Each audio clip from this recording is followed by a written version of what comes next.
Welcome to Get in the Ring with DJ D Coops and Beast Mike on the Social Suplex Podcast Network.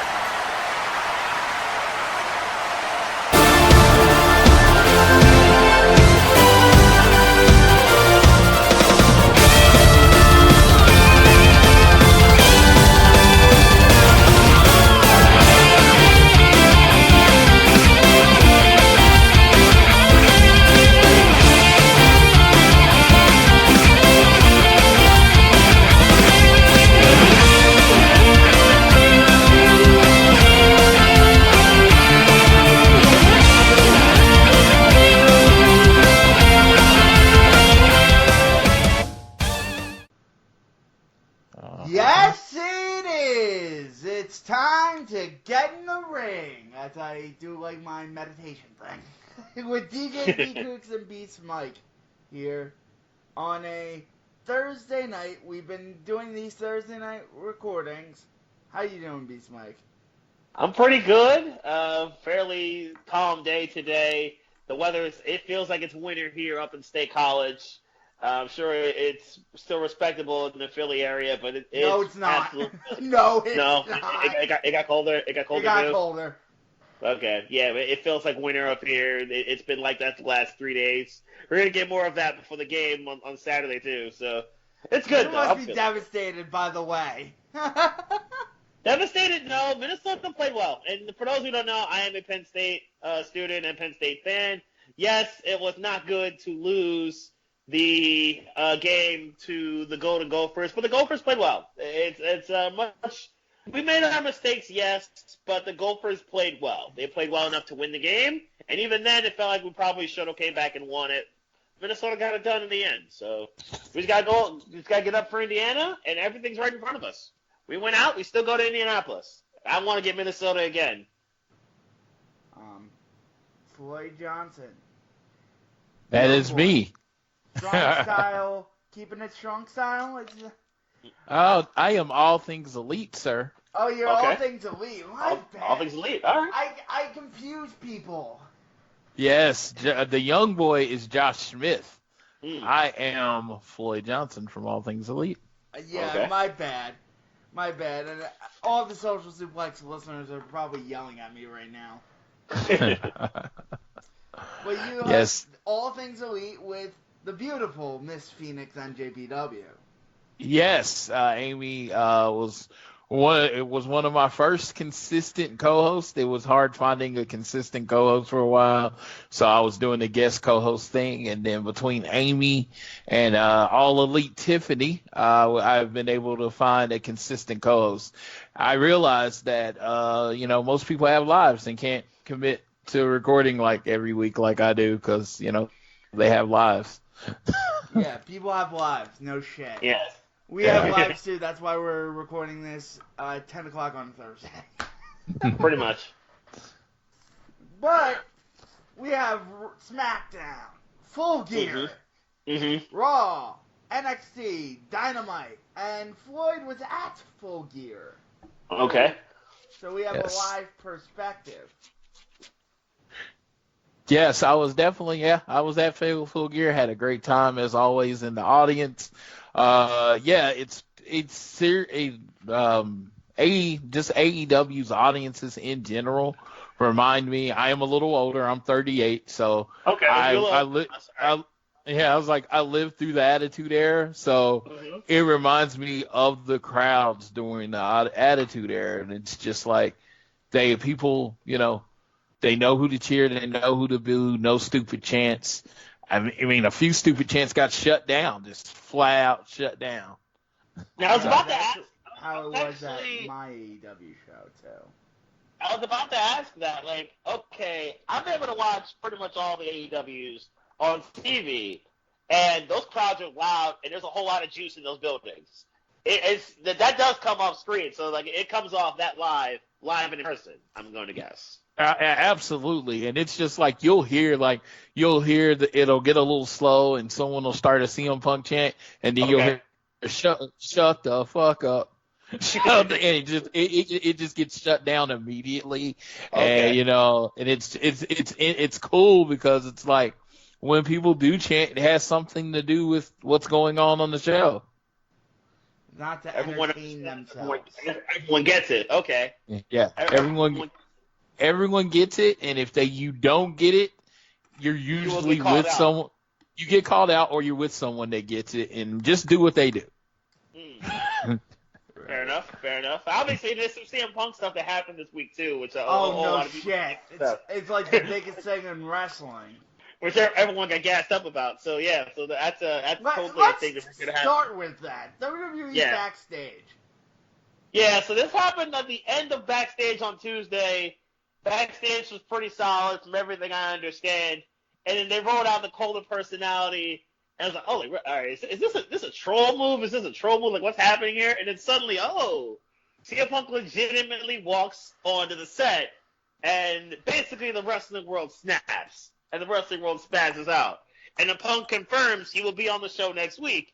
So a lot of people are thinking, okay, it seems like he signed a deal with Fox.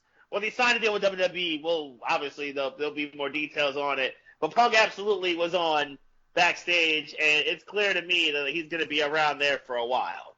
Yes. And a lot of people are thinking, is this a ploy to get everyone gassed up for Survivor Series? Survivor Series is in Punk's hometown of Chicago. Is this a ploy to get Punk to go to Chi-Town for Survivor Series? Well, you don't really got to get him to go there because he's always there. But with him, I say this, until he wrestles, until he dons the tights and has physical activity, this is a non-issue. I don't want to hear CM Punk talk. Okay.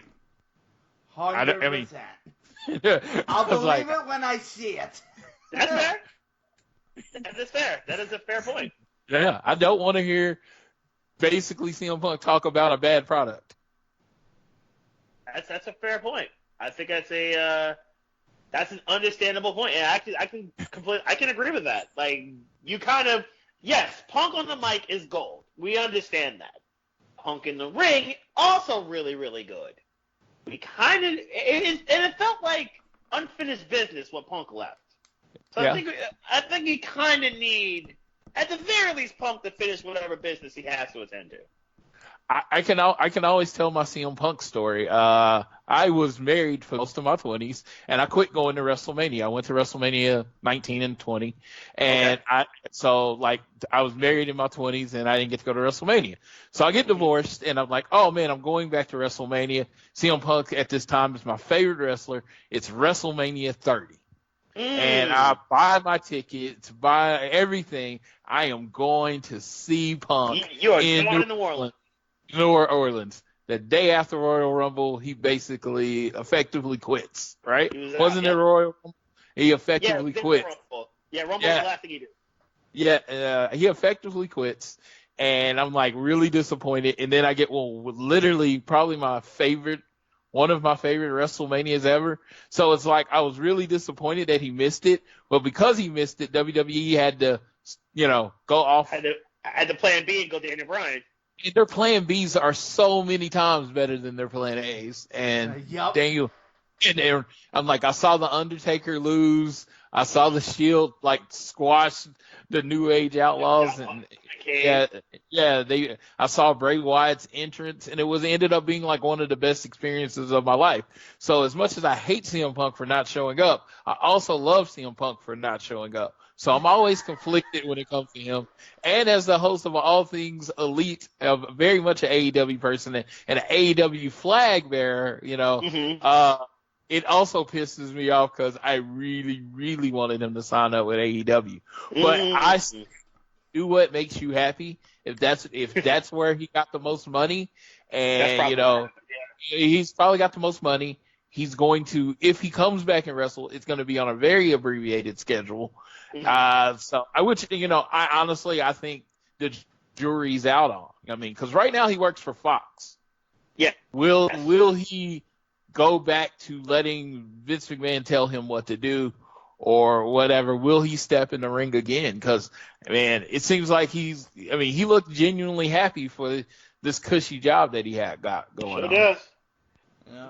This feels like Gruden in the Monday Night booth type of deal to me. Where remember how Gruden held it down for so many years in Monday Night? It took a truckload of money and a really desperate situation in Mark Davis in Oakland to lure him out. I think it's something like that. He probably got a truckload of money. Desperate right now. Yeah, I would be too. I mean, you get that's an ultimate way to get buzz. You're losing viewers on a week in, week out basis on Fox. Right. You don't want CM Punk on a show that draws 50,000 viewers on FS1. No. Mm-hmm. Fox is going to pressure. Well, that week was doomed to fail because of the World Series and the fact that not many people really look for FS1. That week was doomed to fail. Because it actually, this show backstage doubled from last week just because people knew where it was. But the thing with Raw is what's like bleeding viewers right now. Yeah, Raw needs the boost. Yeah, they are bleeding viewers. I would argue SmackDown needs a boost. It went from 4 million down to 3 million, down to like 2.4. And it's fair because SmackDown is like the brand new shiny toy, and people are not playing with the brand new shiny toy. I get that. I get what you're saying. How many people do you know watch TV on Friday nights? No. Not many. That's what I'm saying. They're kind of. You're right. They're kind of going up against it. They're asking people some people's one night out a week to stay in and watch wrestling. That's I honestly think that's asking a lot. Yeah, that's moderately entertaining. But like me this weekend, my wife's like, "Hey, we're going out to dinner," and I'm like, "Okay." I can't be like, "Hey, I'm not going out to dinner because I'm going to stay at home and watch SmackDown." No shit. Hey, legitimately, my girlfriend's birthday was Wednesday, and we're probably gonna go to her house and her parents. Like her parents are gonna be there, so I'm probably there on Fridays. I'm probably not watching SmackDown Live either. So, I get it. I totally get it. Yeah, so I felt like when they did it, I'm like, man, it'd be great if people treated wrestling like a live sport. But people treat wrestling more like a TV show than a live sport. Yeah. And the thing about a TV show is you watch it when you have time. You don't watch it. You don't have to watch it right then. I was like, I love This Is Us. I haven't watched any of this season except the first 2 episodes. I have all the rest on my DVR, and it's set up for whenever I have time. And that's how people think of SmackDown and Raw. And SmackDown and Raw are much more palatable when you can fast forward through boring crap. Pretty much, yeah. It certainly is. You can't watch the 2 hours of shit. And this SmackDown episode was the transition. For example, for example, the lead off with SmackDown, the cure to decreases insomnia is Baron Corbin on the microphone. That's how this started. It is, for those who have not listened, the notorious hatred of Baron Corbin by D. Coots is absolutely astounding. He finds new ways to hate on Baron Corbin on a weekly basis. It is incredible. Up, honestly. It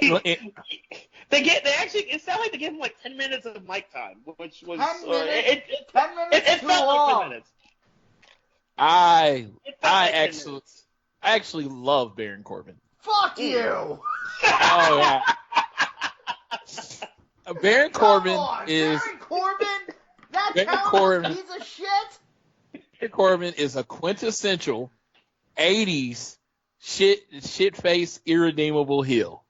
And as a person that was, alive during the 80s and enjoyed it, yeah, I mean, in the 80s, heels didn't have good movesets. You know what I mean? Stomp, punch. No, I agree, but they talk about the shit. So dumbed down with Baron Corbin. It really is, and it's because even Randy said Baron Corbin gets the art of professional wrestling. It's just the heel is not supposed to be interesting. He's supposed to be shitty. He's supposed to be booed. He's supposed to be pretty much a coward. There's other ways to do it now. Yeah, no, I'm not saying there's not a more exciting way to get it done. Yes. Yes, but I'm just saying, as a person that's my nostalgia, he talks to me. as opposed to someone else that might hate him. He actually speaks to me as a heel. I get it. You know what? I call it the late 80s, but I get it. I get what you're saying. I actually, and this is why, like, I don't feel anywhere near the hatred of Corbin that D. Coops does. Like, I get it. He's supposed to get people to hate you, and he does a masterful job at doing it. And that's why I'm like, you know what? He's boring on the microphone, but he gets people. But I get him because he gets people to hate you, and that's essential. The catalyst of being a really good heel, and I think Corbin does a masterful job of it. More on Corbin later. He fought Roman Reigns in the main event. God. My insomnia. Praise Baron Corbin. He can cure insomnia. He can cure DQ's insomnia. I don't even know if he's got insomnia. New Day versus Revival. I don't, but Baron Corbin might start giving me it. There you go. New Day versus Revival for the tag titles. Obviously, just playing off the New Day beating them at the at what we call Blood Money 4 down in Saudi Arabia. The New Day would win the tag titles, basically do it for Woods. Yes, Xavier Woods does become, because of the New Day rule, tag team champion for the 7th time, as well as Big E and Kofi, who I believe has got like 11 or 12 reigns now as tag champion. But the New Day gets it done. It was a Trouble in Paradise via onto Wilder. Wilder looked like he suffered a little bit of an injury. Apparent injury, and he was really in pain pretty much the entire way through. So I don't know if this is going to put a Revival on the shelf for a little bit, but Dash Wilder clearly was not 100% from the midway point on as the match ended. So New Day is the tag champions. Next up, we got Shad Gable. I refuse to call him Shorty G. Shad Gable and Mustafa Ali versus Cesaro and Shinsuke Nakamura. Sami Zayn has been trying to recruit Daniel Bryan to join his crew for the last 3 weeks or so. Daniel Bryan still has made no response. Ultimately, it was Zayn who would get it done and help his team with the win, as Daniel Bryan watched from the top of the ramp. Cesaro and the Kinshasa would finish the deal on Ali and get the pinfall for the heels. Later on in the evening, it was The Fiend who would attack Daniel Bryan with the mandible claw, leaving him laying. It seems to me that's the route they're going to go for Survivor Series. More on that in a little bit, because there's been some news that's dropped on Survivor Series. Nikki versus Sasha Banks was a pretty solid match. Ultimately, it was Banks with a bank statement on Nikki Cross to get the submission win. Shayna Baszler would strike later on in the evening. We'll get Shayna later on. Bayley attacked Cross, and then Shayna actually that's when Shayna interfered. Bayley then attacked Cross, and then Baszler came out the crowd and stormed on Bayley, and basically got the hit and run, and then Sasha went to go check on her best friend Bayley. Tyson Fury. So, I told you about The Fiend. Yep, Tyson Fury, as they were over in England this past week, Manchester this past week, and then he and Strowman have basically squashed the beef, and they destroyed the B team in pretty much effortless fashion. They are best friends. Apparently that's the route they're going to go with that. Carmella and Shreds. Not really, but they've at least squashed the beef. At least there's that. Let's see. We got Carmella and Dana Brooke beating Fire and Desire, and that win gave Carmella and Dana the spots on the Survivor Series team for the SmackDown women. Sasha Banks will be the captain of that. There's been some news dropped on some Survivor Series happenings. Bayley will face Nikki Cross. If Nikki wins, she's on the team. Lacey Evans has also joined Team SmackDown for the Women's Survivor Series. So we got Sasha, we've got Carmella, Dana Brooke, Lacey Evans, a whole lot of blondes, and Sasha Banks. And then we'll see if Nikki Cross will earn her spot onto the team. Let's see here. Next, and after this was the main event was Roman versus King Corbin, and with a little bit of Ziggler and Roode assists, ultimately it was Corbin who got it done, and it was a pretty decent match. But Corbin actually pinned Roman Reigns. Yeah, I kid you not. No shit. There is a related. Yeah, I kid you not. It actually happened. But there is some related news about these two. And looks like Dash Wilder's going to be okay, at least okay enough for a rematch, as New Day will fight the Revival for the tag titles tomorrow night.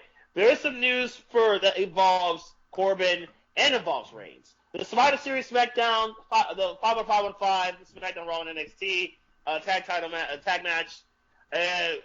We saw Raw's team. I'll get to them in a moment. But SmackDown's team has Roman Reigns as the captain, with Corbin, Strowman, and Ali and Gable are currently on the team. But Rude and Ziggler are going to fight Ali and Gable for those last two spots. That happens tomorrow on SmackDown. And that's pretty much your look at the Blue brand. Also, Miz TV is going to host Daniel Bryan, and what's he going to say about Sami Zayn and the Fiend's attacks. So that's pretty much what happened on SmackDown. And I'll be at SmackDown this Friday. It's in Philly, yeah. Yeah, I was at Starrcast in Baltimore that day, which was cool, and got to watch. We got done pretty quick, early enough to watch SmackDown. So, okay. Much to the chagrin of the people that I was rooming with, they were like, "Don't we watching the Enemy?" They are. They are different. Jordan Miles deleted his Twitter account. Yeah, Jordan Miles has been under some heat. He's taking some heat lately for his comments. I hope he gets resolved, and I feel like there's some help that is needed there. Yes. Yeah, I think he needs help. Yeah, I'm not saying WWE is the peachiest, greatest place ever to work, but just like right. you're saying a lot of things, and you're like, they feature Keith Lee, they feature the New Day, they feature quite a few. So it's either you have two extremely different experiences, or you might be feeling stuff a little bit more than everyone else. Which, hey, it kind of. What's the Excalibur story? I never got a full.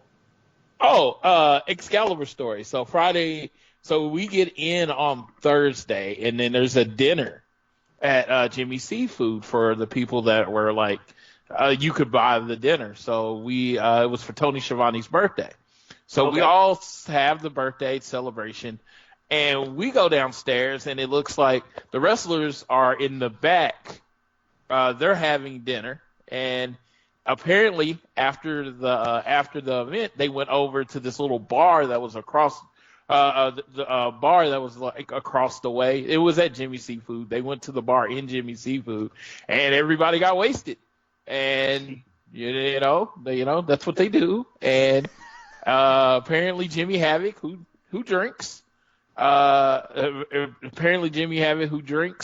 Excalibur got into some kind of disagreement. Jimmy Havoc went after Excalibur. Excalibur then choked him out. Apparently, just put him in a chokehold, choked him out. And this is, like I said, this is how I've heard it many different ways from people that were near there or the guy that was drinking with them. He says so. He wakes up, and Jimmy Havoc basically wakes up and swings and punches Excalibur, but they separate him and they go home, and that was it. It was just a drunken mishap, Oh. No shit. Excalibur. That's pop. Yeah, and Tony Khan was there, and he saw it. But, Tony Khan's been around both European and American football teams. I don't think this is the first time two of his employees ever got in a fight.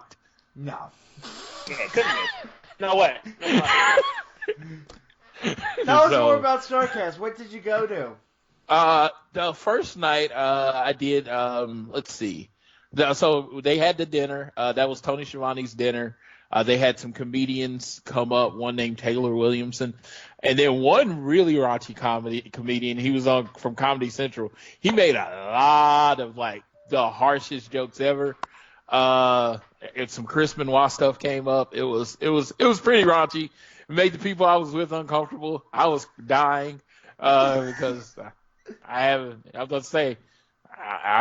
a horrible sense of humor.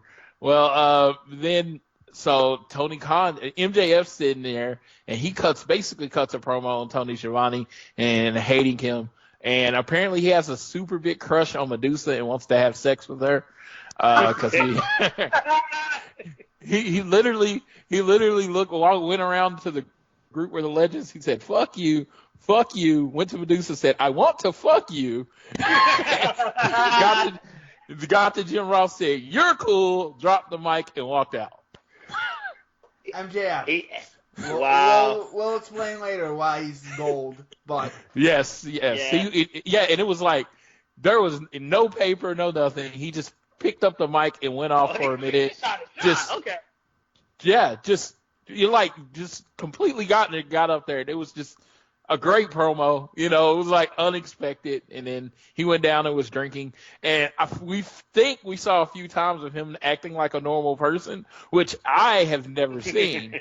So it seemed like he had his tie off, and he looked like he was just acting like a normal guy. You've seen him act like a normal person? Oh, okay.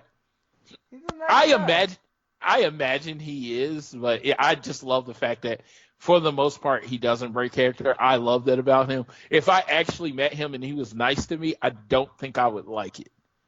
I love the fact that it's so old school that he doesn't break character. But yeah, Friday I met Cody. I did the Cody meet and greet for like the 11th time. Yeah, Mox meet and greet. He said, I was like, man, I really enjoyed your match with Ishii in the G1. Watched all your matches in G1. Thanks for watching. And I was like, dude, yeah, I'm looking forward to tomorrow night. Thanks for watching. He did that literally those twice in a row. So he either didn't want to be there, or because the first time I met him, which was at WrestleMania 30, he just talked the whole time. He wasn't quiet at all. And then this time it was like, I think he was just done. Then I met Jurassic Express. They were cool. And Aubrey Edwards. She was cool. Okay. Yeah, she was really cool. Girl Hebner was awesome. Apparently, there's a picture on Twitter of Scott of the Revival kind of mocking the Young Bucks. The Bucks had an instant response to that being looks like a little bit less than impressed, and then Twitter has been lighting up via Scott Dawson's Twitter. Is lighting up with various gifts and responses. A lot of it probably favoring the Bucks. Yeah. Britt Baker and B. Priestley. Better than the other shit that was on Dark. Better than women's shit.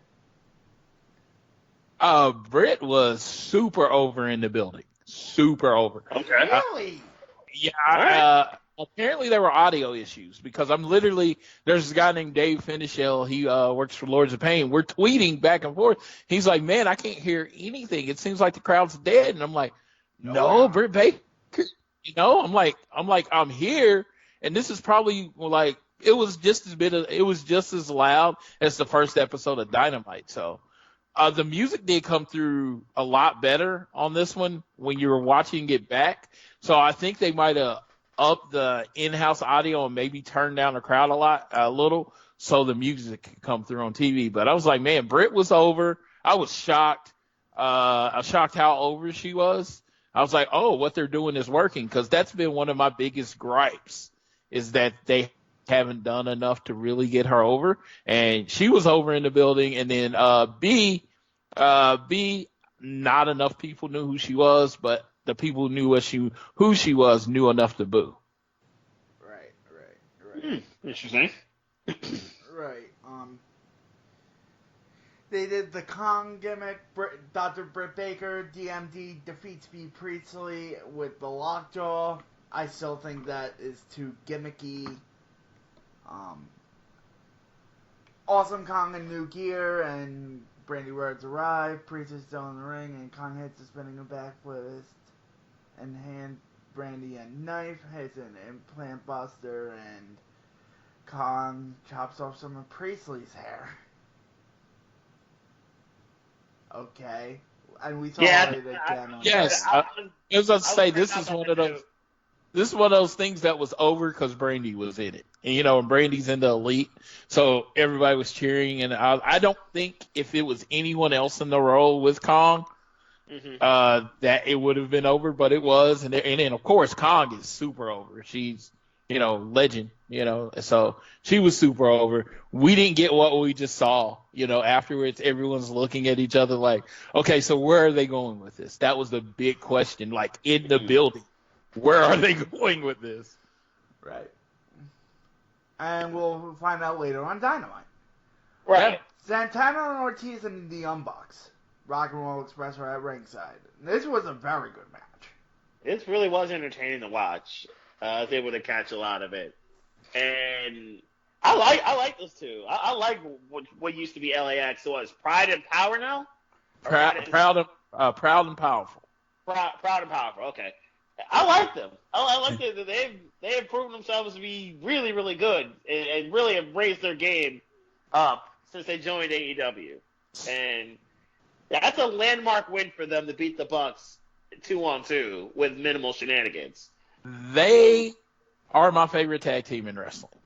So I've been, as I was saying before we press record, they were the only reason I was watching Impact for a while. I definitely them and the Lucha Bros. So were the only reasons I was watching Impact for a while. I love that they wrestle heel, but I don't know if you actually watched the video package before the match. They have a very positive face message, which is so weird. It's like be proud of who you are, no matter your sexuality, race, blah blah blah. If you're only proud of who you are, you will be powerful. I was like, that sounds like some Men on the Mission shit right there. I mean, seriously, it was really, really positive. Then they come out and they wrestle like assholes. So it's very confusing. I was like, it's very confusing. And it's layered, and it's like, it's not something you would get anywhere else as far as in wrestling. It's like, their message would be like, we come to take everything we want, that kind of thing. That's the normal heel, generic heel message. But their message was of being just proud of who you are. He's like, it's not about where you're from. It's not about this. It's just being about proud of who you are. And I was like, man, I'm like, these seriously. are straight up dudes. Yeah, I was about to say, I could put that on like any other wrestler and push them to the top. But it's like, they're playing the assholes. So it was, like I said, it was very confusing, but this match rocked. It was amazing to me. I just love I love their chemistry. They do have a really good flow. Hangman Page defeats the bastard Pac. Again, whatever they've been doing, which he was one of those people, I was kind of like, well, he's supposed to be over, but he's losing all the time. Oh my God, the crowd was behind him. Yeah. The crowd, it's growing and growing. The buzz as a really good win for Hangman Page on a big spot. I think the turning point for that was the cowboy shit promo. Yeah. We're gonna do some cowboy shit, and that just got a huge pop, and you can put that shit on a t-shirt. Yeah, Hangman Page could sell. Hangman Page, I think, will be incredibly marketable for them. Yeah, and one of my main complaints with him was he didn't show that personality. Now he has a groove going and confidence. Maybe that's what he needed. Yeah, and that's exactly what I was going to say. It was just like he came off as very vanilla face at first. And it's like vanilla face gets killed in today's wrestling. You have to have an edge to you. You have to be like almost willing to do the same shit that the heels will do. And that actually has come across a little bit more lately. Shawn Spears versus Joey Janela. Very skippable match. Yeah. Yeah, this was skippable. Yeah. Nothing against Joey, it's 10 guy. Yeah, it could have been main event of Dark. And I actually don't. Now, the end of it touched my heartstrings because I hadn't seen Tully Blanchard be a part of a Spike Piledriver since the late 80s. That touched my heart. Yeah, that touched my heart in the way that the Tully and they sold the shit out of it. Thing was awesome. Not only that, but taking it back to the Rock and Roll Express part, them doing the Canadian Destroyer. God. Yeah. I saw that when New Japan came to Philly, And the Rock and Roll Express wrestled with Tanahashi, and Ricky Morton hit a Canadian Destroyer, and I went nuts. Yes. I sent out a tweet that Sammy Guevara liked. I was like, 63-year-old Ricky Morton just hit 26-year-old Sammy Guevara with a suicide dive in 2019. This is just a crazy year, man. I was like, this is a crazy year. It's like the Rock and Roll Express were gone. And then, I mean, I met them for the first time at a convention in Oklahoma City, and I paid $10 to meet them. Both of them. And it's like now they're on national TV. When was this? Huh? When was this? When you met them, when was this? About 5 years ago. Oh, wow. Yeah, I'd say I'd say 3 years ago, and it was just like, and they were in the ring, and they went for a double drop kick, and it looked like they were drop kicking the guy's like thigh, and it was like, oh my God, they're old, and it's like they found the fountain of youth. I think Ricky Morton might have sold his soul for 5 more years of good in-ring work. Yes. No, but yeah, it was just amazing. It's certainly not Gibson. It's certainly not Gibson. Oh, it's definitely not Gibson. As a person that grew up literally like when I was 4, I remember just doing the hand thing and running around, putting like stretching stuff into tassels around my leg, trying to be the Rock and Roll Express. And it's just like damn near 35 years later, wow, I'm still watching them on TV. You see them live, and they're still whipping out topes and Canadian Destroyers. It's what a time to be alive. Yeah, it's a great time to be alive, and yeah, they kick ass. Sorry. No, go for it. Then we had a Kip Sabian interview. This was pointless. Penelope Ford's now with her new boyfriend. And why be bad when you could be super bad? There's a question, ain't it? Stuff there. Yeah. I was like, I want to see where it goes before I'm not excited about it now because, but I like to see where it goes. She's talented, and I generally like all his Harry Potter references, but I got to see where the actual story is going. Yeah, and he announced an alliance with Jack Evans and him. How it go? SCU defeats Private Parties and Lucha Bros. I gotta say, Private Party probably is my favorite tag team in AEW. I love me some SCU, and I love the Scorpio Sky. This is the worst town I've ever been in shtick. But Private Party is just so entertaining to watch, and I'm up for seeing more of them do their thing. Yes, SCU is the rightful tag team champions, but I'm all for Private Party doing more of their thing. Ray Phoenix does something. I say this all the time. People will probably get tired of it. He does something in every match that I've never seen before. That is true. When he walked the ropes, bounced, and I don't even know how to describe it, and then landed on everybody. I was like, yep, there's that thing the he double does. Jump corkscrew moonsault.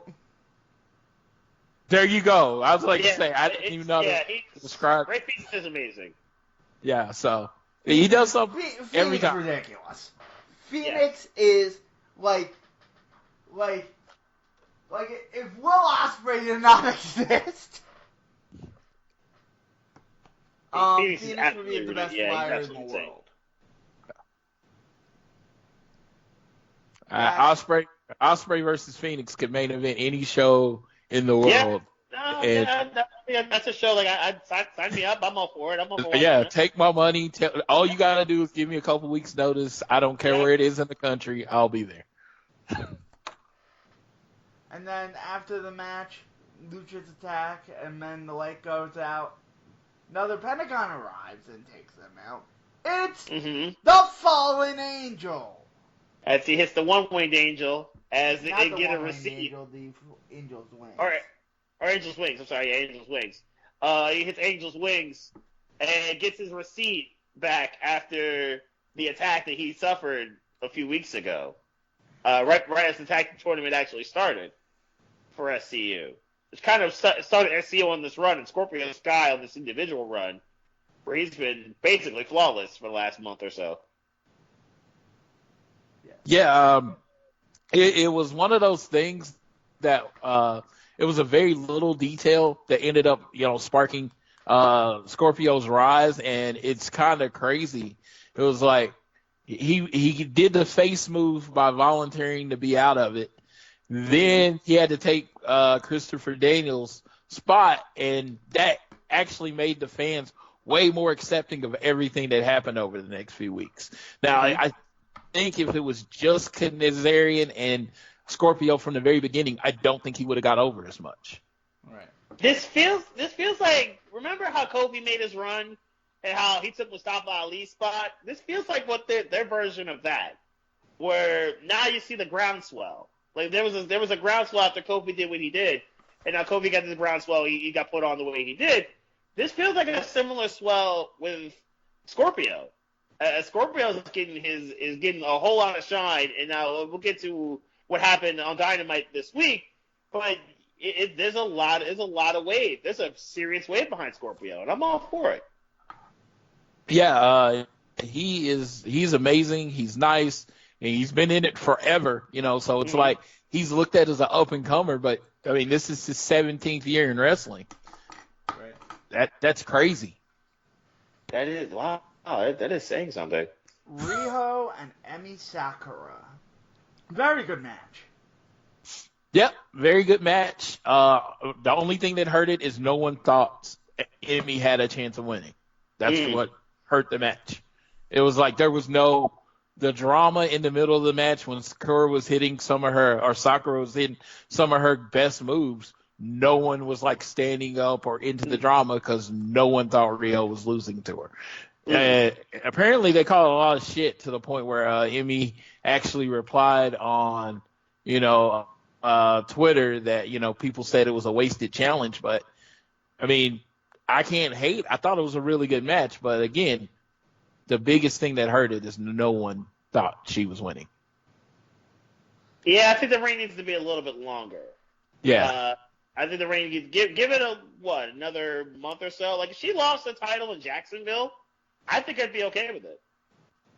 I'd be okay with it. Get to the Jacksonville show to start 2020, and she loses the title at that point. I'm perfectly cool with it. 'Cause I think she would have put the title on. She gets built up pretty well, and then loses the title, and then you take it wherever you take it to the first champion in 2020, and see where she goes with it. But I think get me the Jacksonville with this run, and I'm good to go. I think Hikaru Shida is probably the next champion. Okay. You can't put it on Britt Baker yet. No, you can't put it on Baker. You can't put it on Nyla Rose. You can't put it on Awesome Kong. Not yet. See, I think the next champion is Nyla Rose. I think the next champion is Kong, personally. Okay. I just think with them building her up as this unstoppable kind of force, I think her just like completely dominating Rio to set up a redemption story for Rio would end up being a great storyline. And Kong is a little older, so if you're going to put the title on her, it's going to need to be now's the time because she doesn't want to wrestle forever. The I mean, she could just like lay waste to everybody and keep cutting hair, and then finally get the Rio. Yeah, I get it. Yeah. I mean, even if gonna murder Rio. Yeah, she just completely beat the crap out of her that first time, and then it builds up. And also, if you ever decide you want to put the title on Nyla, you need someone that can intimidate Nyla. And it's Kong. So you have a lot of different things you can do there if Kong is the champion. But I like Rio as champion. I think she's very talented. She puts on really amazing matches. Like I said, it wasn't that the match wasn't good. It's just that no one believed that Emi Sakura. Yeah, it was like she's not going to win. Right. The champion, Chris Jericho, defeats Cody in 29:35 after the towel gets thrown in by. I love the story that was told. I love the story that was told by all parties involved. I love the even the dive made sense. The dive that Cody missed. Even that made sense. And Hager's involvement was great. And MJF basically playing spectator till the very end was great. There were moments in the match where you were there. You can speak to it better than us. That crowd was hot, especially when it looked like Cody had a shot to win it. That crowd was live, and that crowd was hot. Yeah. It was prepared to erupt. As a statement I made, previously, the crowd needed Cody to win. That's why Cody couldn't win. That's why he couldn't win. It's like I wanted Cody to win. I had no plans of going to the show. They announced Cody in the main event. I'm a big time Cody person. I bought the ticket and I was like, I gotta be there for Cody.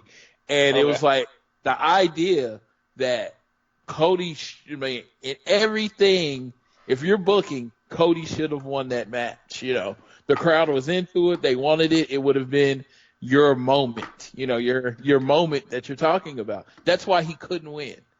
MJF is a heel for the rest of his life now. I love MJF.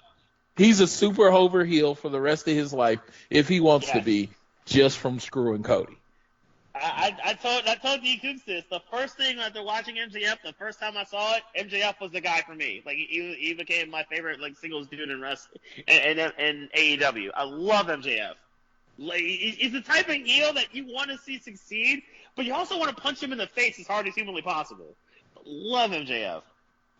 Yeah. I thought they were going to go in the opposite direction.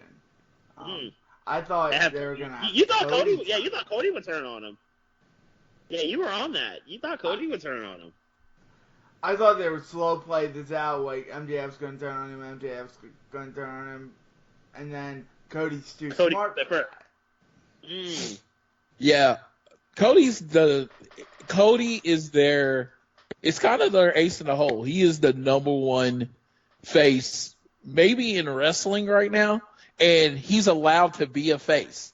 He's allowed to, do the hugging things and give gifts to kids, and people not just hate him. He still does all the face stuff, but people don't hate him for it like they do other people.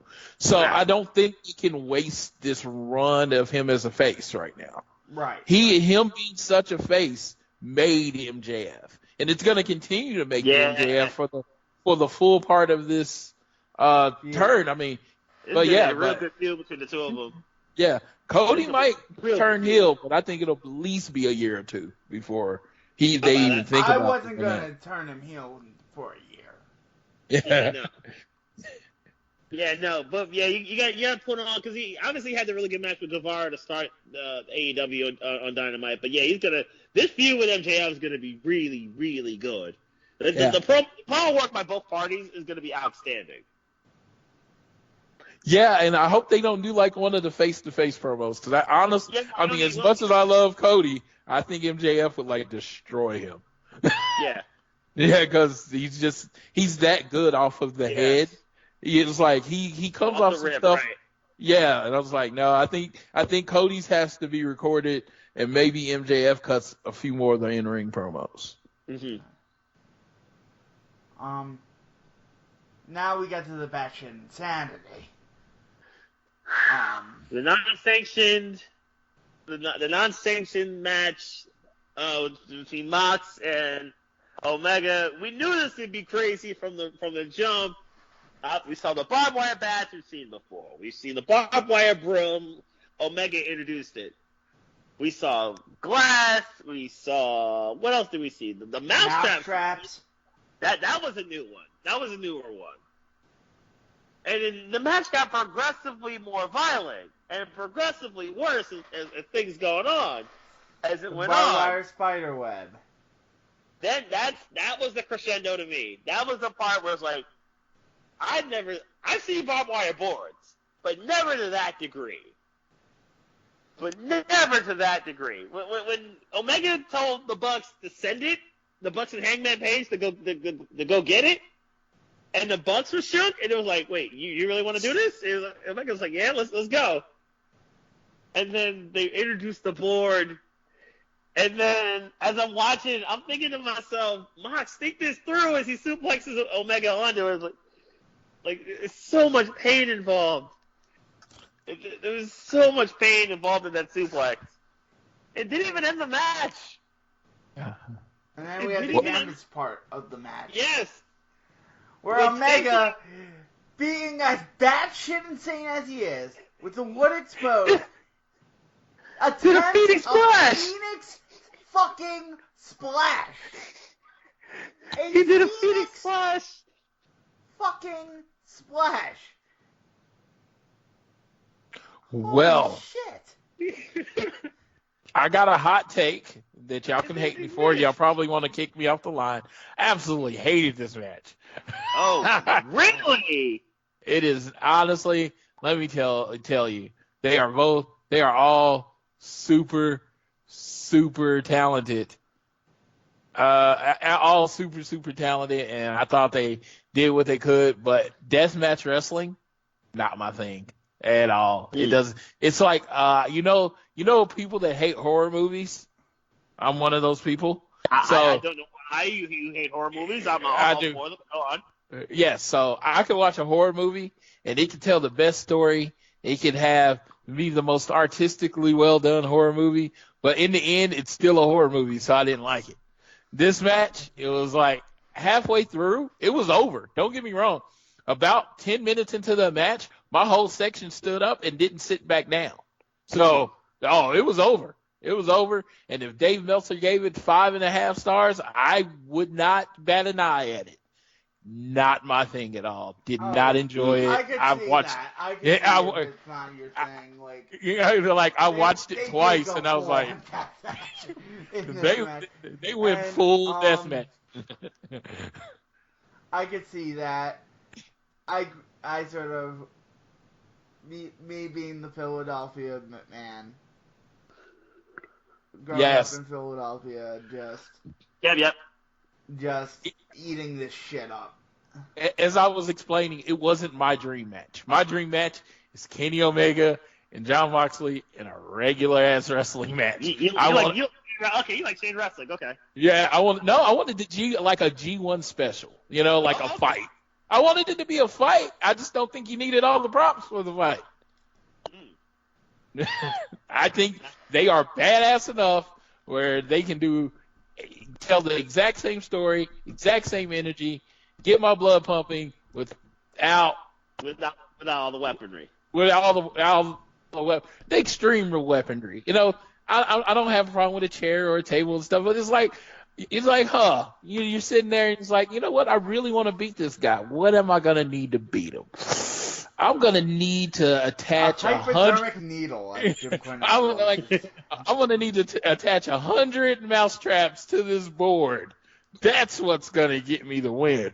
It doesn't speak to me, but I understand. Like I said, when looking at it, the spectacle of it, the energy of it, I understand why other people like it. Just not for me. Right, you can concede that the Phoenix fucking splash was nuts. Dude. When he did it, I was like, he has to land the move because he has to cushion the fall, right? No. What a no, fun. No. What a these are batshit insane. What a fun that was, though. As he missed, like the Bulls, I think he bounced off the wood. I think he legitimately bounced off the wood, like ooh, like you kind of feel that as he basically bounces one hops off the wood, and basically that decision led to his demise.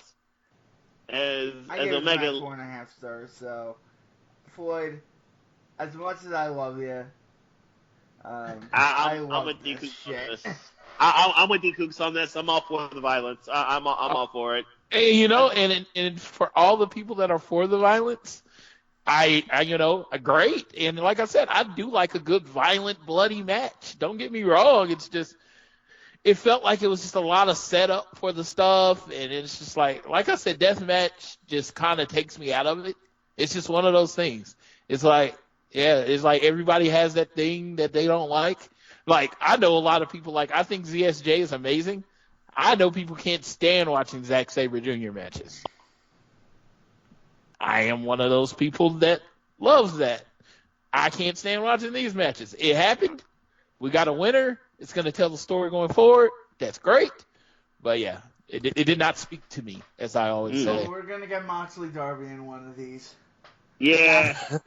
Imagine. Can we just imagine?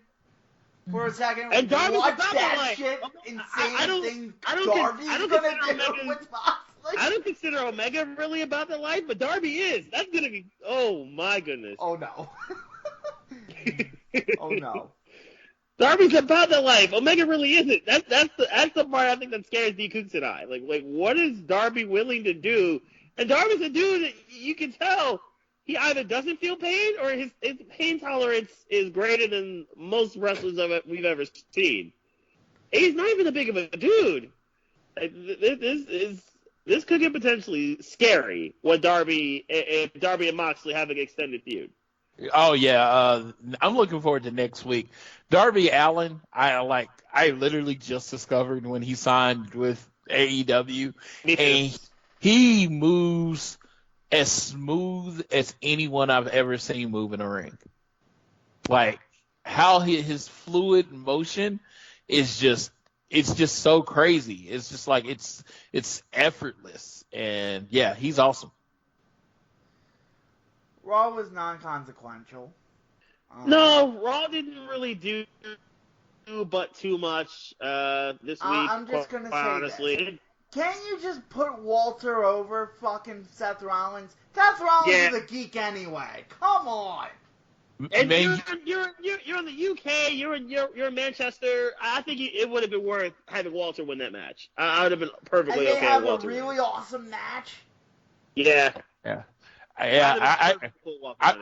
I wanted more of that and less of the Rusev and Lana thing. Actually, if you want to, none of the Rusev Lana thing. What do you mean? Yeah, I would love Imperium to come out, beat them both up, and say this angle is stupid and the ring is sacred. Thanks. That would have been fucking amazing. Just Walter being in there like, this shit is not wrestling. This is not wrestling. The ring is sacred, and just destroy all of them. Straight factuals. At least Raw started nice with the Kabuki Warriors versus Charlotte and Becky. At least it started nice, and then we got even more of an advancement of the invasion angles as not only Shayna but Bayley would come in. Shayna would provide distractions enough so that Asuka would pin Becky with a roll-up. And then Bayley and Shayna got a little bit of a confrontation, and then Bayley ran up on Becky as Becky chased Shayna back into the crowd. So we got more interactions for a triple threat match that it looks like it should actually be pretty good. McIntyre disposed of Sin Cara, moving on. You really missed nothing there. You missed nothing with the Singh brothers and R-Truth. Fucking trash. You missed nothing there. Rollins and Walter, as we just talked about. Again, yeah, I agree with you. I think I would just give Walter the win, but it's led to an 8-man tag with Imperium and Kevin Owens and the Street Profits joined Rollins. Ultimately, it was the Rollins' team getting the done. Andrade versus Cedric. I want more of this. I love both these guys. I think Andrade getting it done. That's perfectly fine. A lot of Selena Vega involvement. I wish there was a little bit less Selena in this situation, but give me more Andrade versus Alexander. I'm all for that. This stuff sucks between Lana and Rusev and Lashley. It's a big pile of horseshit. Please get this away from all of our television screens. Let's see then here. They jobbed out the former NXT UK tag champs. To the Becky Raiders. I agree with you, especially in Europe. At least make them look a little bit better. Rowan destroyed somebody. I like that Rowan might actually get a push. I want Rowan to get one. I think Rowan could actually be really good. Let's see here. I'm talking about the Viking Raiders disposing of Andrews and Morgan Webster. And then the main event of OC versus Orton, Ricochet, and Alberto Carrillo. I love the RKO Orton did. I love that he kind of teased RKO and Ricochet and then RKO's AJ instead. I love that. I thought that was fun.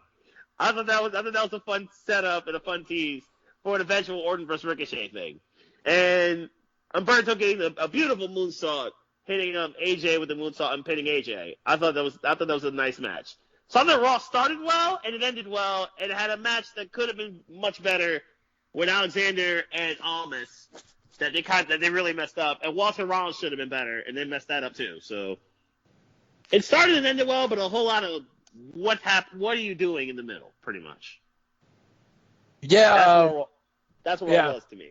Yeah, Randy, I think if booked correctly in a tweener role, that would be great. That he'll fight anyone, and that way you can take him out and put him back in as need be with his part-time schedule. So the fact that he's kind of going to have beef with everyone, I kind of dig it. I think it could be a fun way to put Ricochet on. I think it could be a fun way to put Ricochet over. It's like, oh, Ricochet could actually go. He can actually deal with heavyweights on a incredibly established heavyweights on a more consistent schedule. So I'm all for it. I like this. Yeah, definitely. I enjoy it quite a bit. NXT was good. Yes, it was. NXT was good this week, and I know it's got a lot to deal with when dealing with AEW, but NXT was good this week. So we start off with the cruiserweight title match of Angel Garza, who I also love watching, and Lio Rush. The savagery, first off, by Garza to remove his pants in front of Leo's family. I thought the savagery involved there was great. I enjoyed that. The match itself was awesome. I love this match. And I think of the two shows this week, this was probably my favorite match on both shows, from either show. This was awesome. And in every way possible, we saw some innovative stuff. The tope to the power slam was dope. The moonsault power slam I thought was awesome by Garza.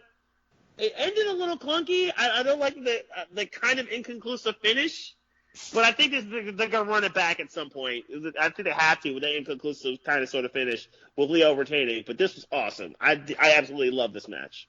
Yeah, I love that they showed a little bit of that the dick Lio Rush that we knew before is still there because, he moved his leg off the ropes and didn't say anything. He's like, screw you. I don't like you.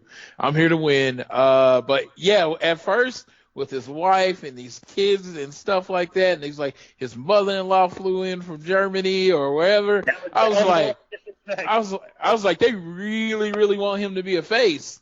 And then he does heel shit at the end. I was like, okay, let's see where they go. It was like I didn't even try to guess anymore. I was like, okay, all right. So y'all doing something here.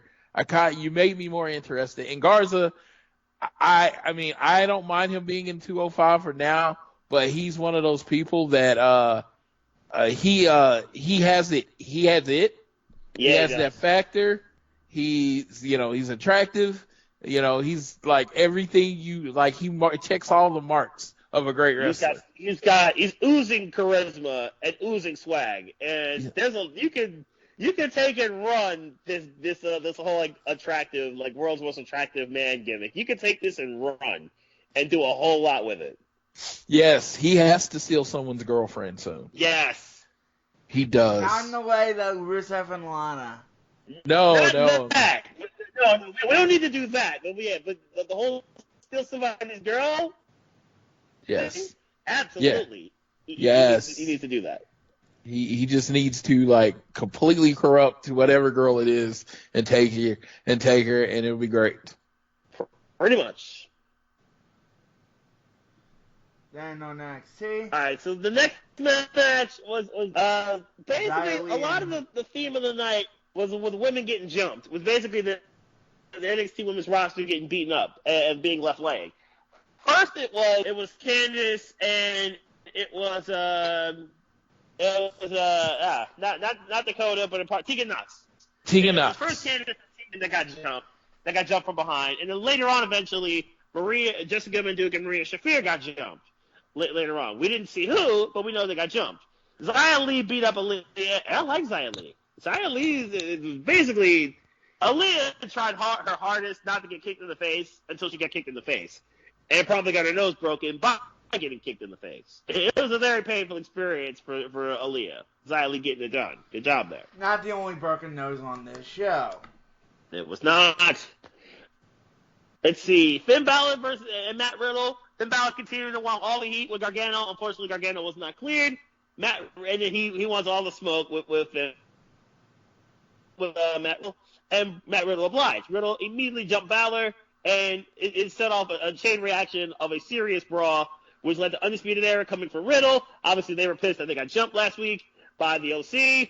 And it led to Ciampa and Keith Lee coming to the defense of Riddle, which it was going to be Lee versus Roddy Strong anyway.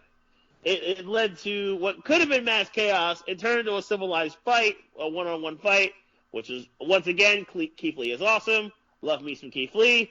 Lee gets it done with a fracas, which culminated with Matt Riddle getting beaten up by Balor. Undisputed Era got involved. Ciampa got involved. But ultimately, it was Lee who picked up the win. But it now turned to 4-on-2 after Riddle got jumped. And Dominic Dijakovic comes down, lays waste to Undisputed Era, including the Feast Your Eyes to Cole. And Dijakovic joins the Ciampa War Games team. But Riddle leaves said team to go after Balor. Obviously, Riddle taking the place of Gargano because Gargano still is not cleared. Yeah, I heard Gargano has a neck injury. I hope, Right. Hope he's just selling. They sent him backstage on Tuesday that he wasn't cleared. Damn. Keith Lee Yeah, they sent him backstage on Tuesday. Yeah, that's what I'm saying. Where Lee gets the pin on Roddy, getting it done with the Spirit Bomb. Oh, right. My bad. Yeah. Swerve Scott versus Bronson Reed. Good match between two relative newcomers to NXT. Swerve Scott, why did they change his entrance music? I love this old instrumental. I thought his instrumental was absolutely fire. But unfortunately, at least they took Isaiah out of his name and just call him Swerve Scott now. Yeah, I can tolerate that. I can roll with that. But Swerve gets it done and beating Bronson Reed. But this was a good match. Swerve continues to show he can fight with the heavyweights, and I'm all for this. Good stuff. Yeah, I thought this was a really good match. I'm a big fan of Bronson Reed, a.k.a. Jonah Rock. I think he's really talented, but he's like really putting people over. He's managed by I forgot I guess his name is Malcolm Velli or whatever. He's managed by him, and he was in the crowd, so maybe they are starting to work towards that again. I can roll with that. That'll work. Dunn and Dane never got started as Damian Priest boasts out. This screams triple threat at War Games, and I'm all for this, considering all three guys are that physical and physically talented and incredibly brutal in terms of brutality. They know how to all bring it. So I'm all for just seeing this triple threat match get announced because these three all want to rip each other's heads off. Yeah, I am definitely down for that. I think that would be a great match. Io Shirai defeats Mia Yim. They were taking some insane bumps. Yeah. Especially obviously at the very end where Mia falls off the ladder and breaks another one, and that landing was rough. That landing was absolutely rough that happened with Mia. But ultimately, it was Kaylee Ray who cost it, and Kaylee Ray has now joined the Shayna's team and completes the War Games squad on both sides. Now we've got the NXT UK champion and Kaylee Ray, the NXT champion is Shayna Baszler, Io Shirai, and Bianca Belair on one team. And on obviously the other side of Rhea Ripley's squad of her, Tegan Nox, Candice LeRae, and Mia Yim on the opposite side. But obviously this show did not end until we saw Bayley jump Shayna with a chair and do her brand new finisher, basically spiking Shayna's face into the steel grate, and then running off before Shayna's team could go get Bayley. But that was a productive end to NXT. So NXT all around was really, really good. Yeah, killed it again. I haven't seen a bad since in this iteration of NXT. I haven't seen a bad episode. Nothing but good. They know what to do with 2 hours, and I love it. Yes. Then AEW, Jon Moxley versus Michael Nakazawa. Nakazawa looking for revenge for Omega. Unfortunately, he gets Death Rider for his workings. It's exactly what it needs to be. Moxley cuts a killer promo, moving on. Dark Order, Jurassic Express. Dark Order beats Jurassic Express, but really the match was pretty good, but the post-match angle is what is newsworthy here as Luchasaurus. As they try to recruit Stunt to the Dark Order, offering him a mass job. Jungle Boy stops it as the Creepers attack. And then Luchasaurus arrives and clears the ring. Love me some Luchasaurus. Oh, I was disappointed that he wasn't around for a while, but love me some Luchasaurus. Glad he's back. that pop, man, that he got in that room, man, Yeah. should tell everybody how over he is. Yeah, Luchasaurus is a star. He absolutely is. Darby Allin versus Sean Spears versus Peter Avalon. Peter Avalon does the whole basic rundown of your local town shtick. Okay match here. Coffin drop finishes off Avalon. And then Moxley. Spears fought with Janela in the crowd. Yes. To kind of keep that going, and then he wanted all, and then Darby Allin challenged Moxley, like, yo, like, all right, John Moxley, you said nobody can step to you, let's go. They made that match so quick for next week. Yeah, that's what I was like, dude. They didn't waste any time. I think they came back from the commercial break and it was announced. Yeah. I was like, dude, you could have waited 10 minutes. So they're having a battle ball. Now Ross defeats Danny Jordan here of Fine Squash. Next week, a 12-man battle royal with the final two facing off the next week for a special Diamond Ring Battle Bowl. Mm-hmm. Then we have that seems a little gimmicky, but we'll see how this goes. Then we have Allie arriving, and basically Brandy comes with Awesome Kong. Allie attacks, but Kong cuts her off and beats her down. They chop off some of her hair. And then we get the segment of the year. MJF and Jericho. I can't do it justice. It's like... There's no doing it justice. This was awesome. Two masters of the mic going at it, and it was one of those times that, you know, it was like 8-year-old Floyd watching wrestling, and it was like I wasn't thinking about gimmicks and all the other stuff that goes way too much into our thought. I was just enjoying it. Yeah. I was just there, you know, and it was just like. My favorite line was, it's almost like your parents got so horny when they were watching me beat up Juventud Guerrero 25 years ago on WCW. And then MJF with the response, who the hell is Juventud Guerrero? Yeah. And then Jericho comes back immediately with Google it. There was no space, yes, it was just rare that people are that good. Just natural. It wasn't scripted. It wasn't. You didn't get like 17,000 interruptions of people coming out. It was just you just let them sit there in the moment. Even that thing where do you want to join? Do I want you to join? That kind of. It went too long, but you were okay with it. That's true. That's all true.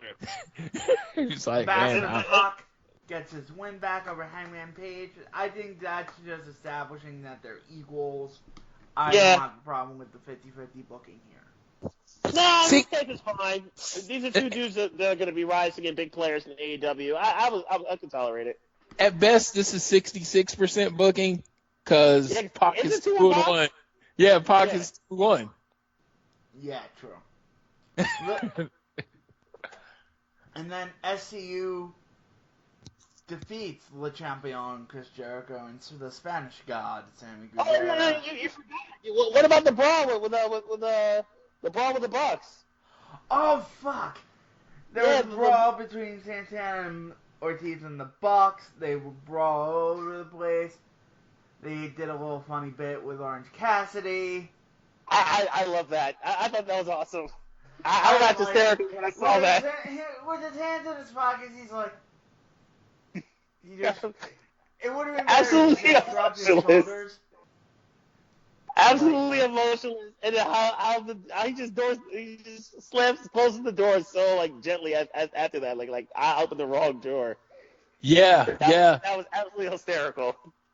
Yeah, and it was funny. They tweeted back and forth afterwards. Someone said he was scared of Orange Cassidy. He's like, no, I was terrified of the smell. I thought. I was like, what could Orange Cassidy smell like? That was funny. Questions you'll only hear on Get in the Ring. Yeah. And then Le Champion loses to Scorpio Sky. And Scorpio Sky looked good against Jericho. He really did. He really flowed well against Chris. It's great because I mean Scorpio's been like one of the highlights of them since they got on TV. I mean his push has really kicked in since he got on TV, and I like what they're kind of doing with everyone in. They're taking their established people, the people they started the company with, and everybody is feuding with a new star. You got Jericho with Scorpio Sky, Cody with MJF, the Bucks with Proud and Powerful. They're all feuding with people that other people don't really know to get them on screen more. And it's just, I would have never thought of doing it that way, but it seems to be working. Yeah.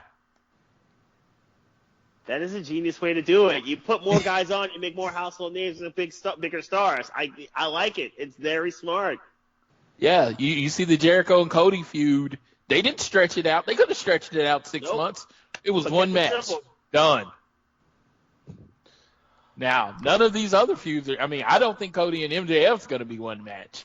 No, I think it's going to be the better part of the next year. So, yeah. Now we get to the picks of the week. Floyd, as you know, on Get in the Ring, we dissect the NFL and the NCAA football ranks here and give our picks against the line. Do you watch football, Floyd? I am an avid gambler. Oh, shit. We got some insight tonight, baby. All right, who's your NCAA team? Who's your NFL team? My NCAA team, I am a Florida State Seminole diehard fan and booster. In NFL, I am Patrick Mahomes' biggest fan because I am a Kansas City Chief. You're a Chief. All right, so like, what'd you say? But we here at Get in the Ring think with our heads, not our hearts, with usually, yep, our money. But how do you? Before we go any further with this, how do you feel about like Willie Taggart getting fired and like where does Florida State go from here? Okay, so Willie Taggart getting fired, I did not like. Okay. When I found out about Willie Taggart, I didn't really know who he was before. I went and looked into everything. And when he was at Western Kentucky and USF, Western Kentucky, he started off 2-10. I think the second year he was 1-11. Second year he was 2-10. Next year he went 8-4. And the same thing at South Florida. He went 2 years. The third year is when you saw the big difference. And I feel like if you're signing him to a 5-year fully guaranteed deal, that you might have looked at what he did at his previous stops. He's a third-year guy. If that's what he did, okay. I just never got a chance to get to his third year. I understand I believe I understand that getting 18 to 21-year-old kids to do what you want them to do is harder than everyone seems to think it is. So I believe in giving coaches time to get their players in that work with their system to fit to their style, to fit into their culture. And I don't think in a year and a half you put in any type of culture when it comes to college football. So you think it's a matter that Taggart just didn't have – I mean, he had very talented recruiting classes. So you think it's just a matter of Taggart just not having enough time to develop them? Yeah, because our offensive line that he inherited, only one of the offensive linemen finished in the top 700 of this Pro Football Focus rankings. He inherited one of the worst offensive lines, not in the Power 5, in the country. Offensive line is one of those positions that you can't fix in a year. It takes new recruiting class. You need talent to fix. And our offensive line was embarrassing. The biggest problem he had, and I think that what hurt him, is that he came out and he hung with Boise State. And he came out and he hung with Virginia. If Boise State had beaten us pretty definitively and he had the same record, people wouldn't be thinking, oh, man, we could be 8-4. They it would be like, okay, we knew this was going to take some time, and they'd be sitting back. But the fact that he came out and was up on Boise State and then lost that game, I think that actually hurt his thing. But if it was me and I was the big money man, Willie Taggart would still be the coach. And it's funny that you asked what we're going to do going forward, because I just told you I'm a diehard fan booster. I get some little nuggets of inside information, and tonight I got the inside information that our president actually flew out to where Bob Stoops is going to be, and that the deal for 5 years, $35 million is what's going to be on the table. So we're about to find out if he's taking the job or not. Now that would be a huge get. And a lot of people have been saying, like, oh, like, go get Bob Stoops, that's a huge get, and that would instantly flip a lot of stuff in the ACC. That would if you get Stoops and give Stoops a year to recruit, I think that would really change the balance of power. Not next year. Next year would be kind of like what's happening in Kansas with Les Miles. I think it'd be the 2021 season. If you guys get Stoops, I think I can really see some real change and real progress with the Seminoles. But the thing is, our recruiting's going to go up. I think the turnaround. You guys recruit well. Yes, and it's one of those things. If we come out and we do really, really well next year, and everybody will be like, man, Bob Stoops made the difference. And I'm like, could Willie Taggart have done the same thing? Interesting question. Because it's just like he's been building over the last 2 years. Someone else might come in and, take the, the fruits of his labor. Yeah, so I don't know how it works. I will take Bob Stoops because of the pedigree. I am from Oklahoma, so I've rooted. I have watched Bob Stoops for the last 20 years. I think he always has a consistent winning team, and I know what I'm getting. And big thing is the ACC sucks, so the turnaround could be quicker. We could be not much better than we are now and win way more games just because the ACC is so bad. Yeah, probably. You can probably go 8-4 next year if you get Stoops and he does well, especially the QB spot. You need to fix that QB spot. Hornibrook, watching him in the Big Ten, he has no arm. Upgrading from Hornibrook, I think, is absolutely where I'd start there. But if you can fix that QB spot and get an offensive line somewhat in gear with a good coach, I think Florida State actually could do something in a terrible ACC. Yeah, our offensive line was embarrassing this year. Miami put them to shame. And then they asking him, and he's like, did you think their line was going to do that? And he was like, no, I didn't think their line was going to do that. And everybody ran with that, but it's like, who thinks their line is going to get embarrassed? You know what I mean? Who just comes out and says, hey, you know what? I think my line's going to get embarrassed today. No one thinks that. Everyone thinks their team is going to step up and, step up to the table and compete. They didn't. So, one pick of the week, and I'm going to Waco. Okay. Biggest game of the weekend. College game of the week. We can argue biggest or second biggest game between Auburn, Georgia, and Oklahoma Baylor, but this is the primetime game. Oklahoma's favored by 10.5 points. I'm taking the over on the 67.5. That's a little low to me. But I am picking Baylor to outright win in Waco because Oklahoma's defense is that bad. OU's defense got wrecked by K-State, and it looked horrible against Iowa State. It absolutely should have gotten beat by Iowa State, and didn't because Iowa State missed the 2-point conversion. That's a pretty good bet. I don't think that Oklahoma will cover. I do think Oklahoma wins. But I don't think Oklahoma covers that 10.5. That's a bit disrespectful to Baylor, I'm gonna say. Another thing that's disrespectful is the fact that Minnesota is a 4-point underdog at Iowa. Iowa didn't have the horses keep up with Minnesota. I was looking at that too, and I was like, seriously? That's disrespectful. That is disrespectful. Iowa.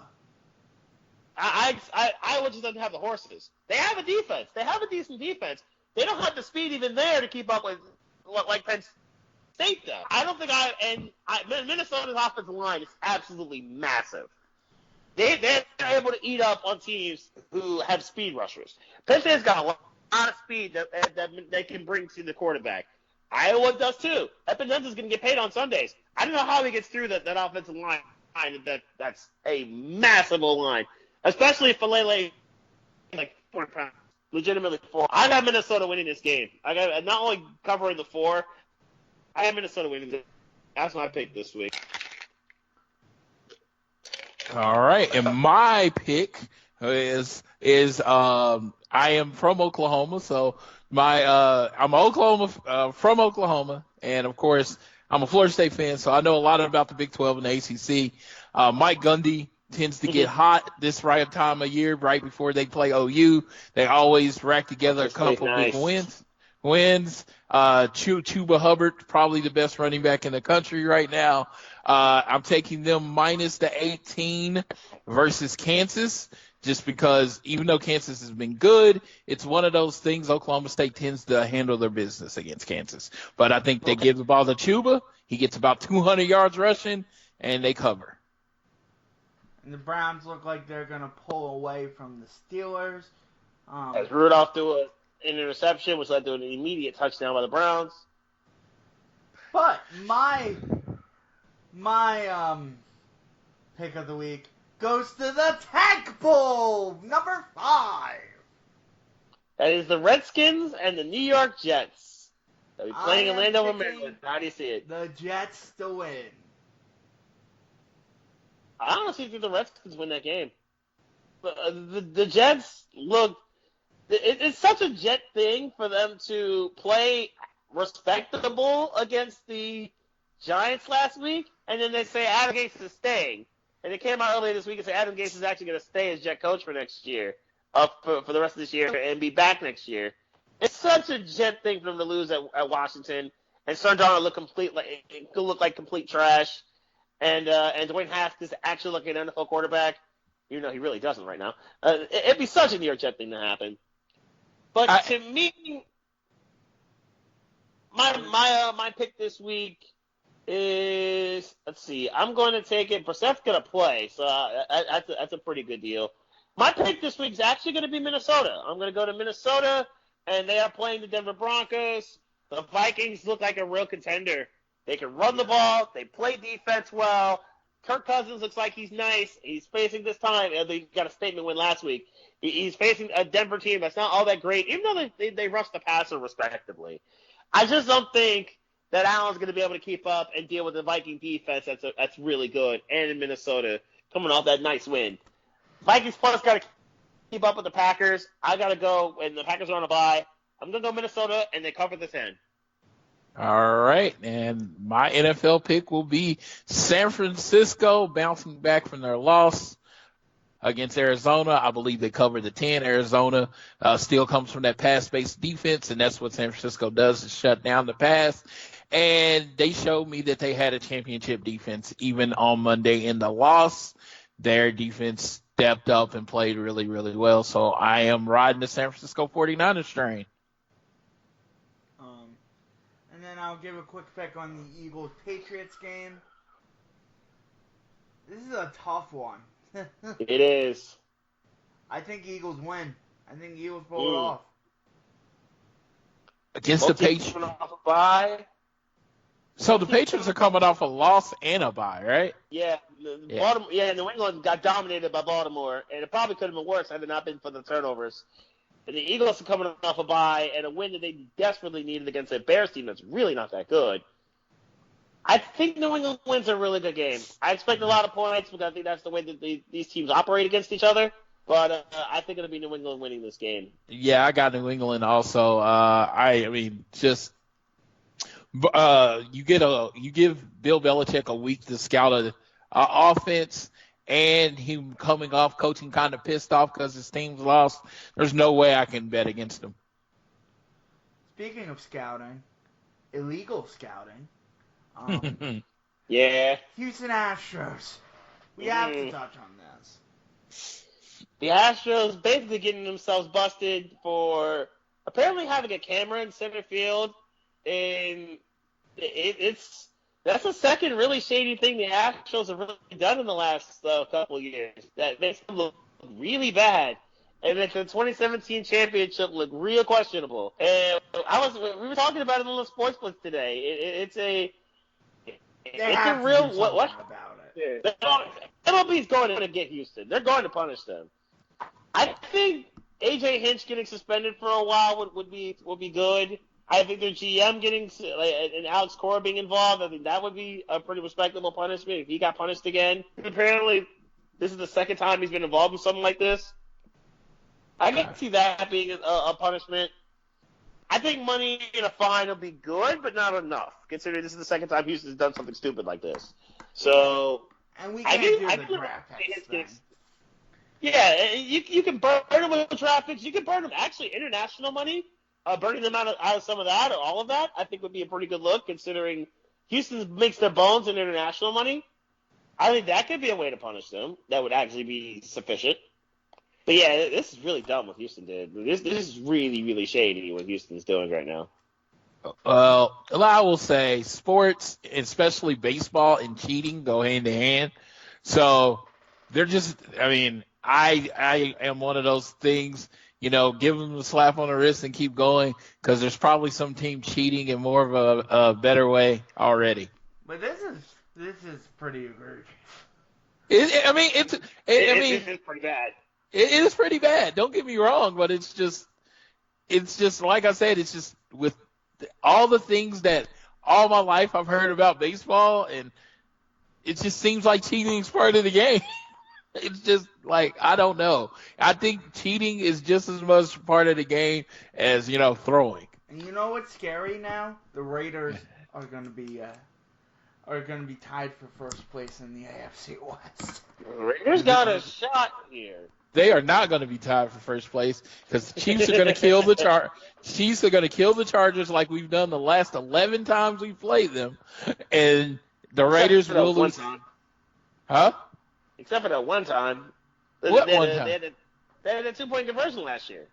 Oh yeah, we beat them but seriously, I think you beat like a drum every other time. Though. Yeah, I was gonna say Andy Reid has lost 3 AFC West games in the last 4 years, I believe. Something like that. Yeah, so it's like they're going to have to show me something before I actually believe, the Raiders have done – John Gruden's an amazing coach, and I think he's done a really good job of winning with less talent than most other teams has. Mm-hmm. But they're not beating the Chiefs because, I'm sure you're looking forward to the inevitable Chiefs home game that'll happen Monday night at StubHub Center. Or whatever you call that soccer. Yeah, we're actually it's like they just gave up on the fact that their field is not home because we're playing in Mexico City Monday night. Oh, that's right. It is Mexico City. That's right. Yeah. Hopefully it's not the shit field again. Yeah, which caused them to move it back to LA in the game of the year last year. That's right. It is Mexico City. Yeah, if you give the Chiefs high altitude, let Mahomes get out there and throw it, should be a good game if our defense doesn't shit the bed again. And we did have a game of the year on Monday night. Yes. That was incredible in San Francisco. Yeah, in Santa Clara, really. That was fun. That was a fun Monday. I want y'all to run it back, and this time with George Kittle being healthy, I'm going to look forward to seeing that rematch. I had Seattle straight up in that game. I had Seattle straight up in that game, so I was very happy. Really good game. Yeah. And then Kentucky losing to Evansville. That was funny. Which means they'll probably win the national championship this year, unfortunately. Kentucky got the terrible loss out of the way. Yeah. What can we say there? Yeah, the one year they went undefeated all year, and they didn't have their terrible game until the Final Four. That was... Yeah, they didn't even make the title game. They got beat by Frank Kaminsky in Wisconsin. I remember that. Yeah. I think it's 40-0, 38-1, and you lose for the title game. Yep. Yeah, that was a tough L. That's a hard L to take. Yeah. Plugs. Yep, twitter.com/BeastMikes where you can find me. I will naturally be tweeting and talking about the Penn State-Indiana game and college football as a whole. I will be producing Penn State wrestling. Last week, Penn State wrestling destroyed Navy. I think it was like 51-0. It was a shutout. As Penn State lifted another banner, 8 in 9 years, best collegiate wrestling in the country. I will be producing for another Penn State wrestling event coming this Sunday, and that's pretty much what I'm going to be doing this weekend. Twitter.com/AT Elite Pod. Twitter.com/AT Elite Pod. We'll be recording Friday or Saturday to be released on Saturday. I will be watching Florida State destroy Alabama State this week, and hopefully the Chiefs continue their winning ways against other AFC West rivals. DJD Cougs Wrestle on Twitter. Holy fuck. Hopefully Notre Dame beats Navy. Can we please? Navy's pretty good. Navy's pretty good. Yeah, I know. That's what I'm concerned about right now. And the triple option, which Notre Dame's defense doesn't seem to know any better from every year they play Navy. And I'll be hoping that the Eagles beat the Patriots. Flyers are on a pretty good streak right now. They're on a point streak. Even though losing in a shootout last night to Washington, that's not a hang your head low moment. But, you know, until next time, that was DJD Cougs and Beast Mike, and for Floyd Johnson, I'm DJD Cougs. I'm being redundant again, and that is get in the